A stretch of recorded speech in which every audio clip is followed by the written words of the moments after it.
Sans surprise, le Premier ministre Sébastien Lecornu surmonte ce vendredi 2 motions de censure en réponse à l'utilisation du 49.3 pour faire adopter le budget. L'Europe et les États-Unis ont affiché leur désaccord lors du Forum économique mondial. Si Donald Trump a finalement reculé sur le Groenland, les risques économiques persistent. Sébastien Lecornu et son gouvernement survivent à 2 motions de censure ce vendredi. Cette issue ne faisait guère de doute. Les élus socialistes avaient annoncé depuis plusieurs jours qu'ils ne voteraient pas la censure. La sécurité sociale. Ces votes faisaient suite à l'utilisation par le Premier ministre de l'article 49.3 de la Constitution pour faire adopter la première partie du budget de loi de finances, sans vote des députés après 3 mois de débats parlementaires qui ont abouti à une impasse. Je n'ai pas engagé la responsabilité du gouvernement pour contourner les institutions de la Ve République. Je l'ai au contraire fait pour les protéger. Mais aucune institution, aussi solide soit-elle, ne peut fonctionner durablement si celles et ceux qui l'incarnent renoncent à leurs propres responsabilités. Les recours à l'article 49 alinéa 3 ne pourront plus être utilisés demain comme avant. Ils ne pourront plus être un réflexe. La motion de défiance de la France insoumise, soutenue par les écologistes et les communistes, n'a recueilli que 269 voix. La seconde, présentée par le Rassemblement national et l'UDR, a recueilli 142 voix, les élus de gauche refusant de s'allier avec l'extrême droite. Les 2 motions avaient besoin de 288 voix pour être adoptées. Le Forum économique mondial de Davos s'est déroulé dans un climat particulièrement tendu cette année.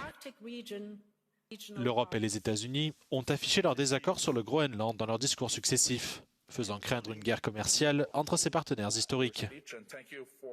Même si Donald Trump a finalement fait marche arrière, les tensions restent profondes et les risques économiques persistent. It has been the most significant shift that we have seen in many years in terms of what's happening with the world order. Now, it still remains the case that 80% of global trade is conducted by the rules of the World Trade Organization, so it's not completely chaotic, but we are at a precipice. Gita Gopinath est l'ex-chef économiste du Fonds monétaire international. Face aux risques géopolitiques actuels, elle estime que la réponse européenne doit passer par le renforcement du marché unique. Selon elle, la mise en œuvre de réformes dans les 27 États membres et la démonstration de leur unité enverrait un message fort à la communauté internationale.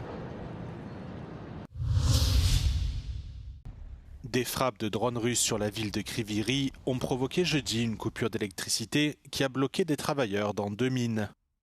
Le service d'urgence national ukrainien a annoncé vendredi que des opérations d'urgence ont été menées par du personnel spécialisé pour leur porter secours. Les coupures de courant ont piégé les mineurs à des profondeurs allant de 475 à 1135 mètres sous terre. Une première opération de sauvetage de 6 heures a permis de ramener à la surface les travailleurs de l'une des mines. Tandis que dans l'autre mine, 92 personnes ont été ramenées à la surface en 4 heures. Moscou continue de cibler sans relâche l'infrastructure énergétique ukrainienne, causant d'importantes coupures de courant dans les principales villes du pays. Été catastrophique en vue pour Chypre. Malgré les précipitations hivernales, l'île méditerranéenne craint une pénurie d'eau avec de très faibles stocks.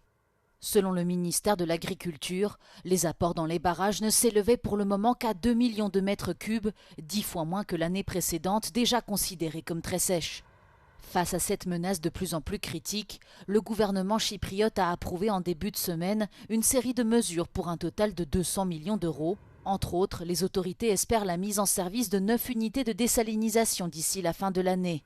Elle suggère également aux habitants de réduire leur consommation de 10%, soit 2 minutes de moins d'eau courante par jour.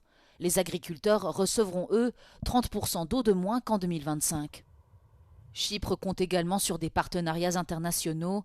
Plusieurs experts des Émirats arabes unis sont attendus dans les prochaines semaines pour repenser la gestion de l'eau sur l'île et la fourniture d'unités de désalinisation.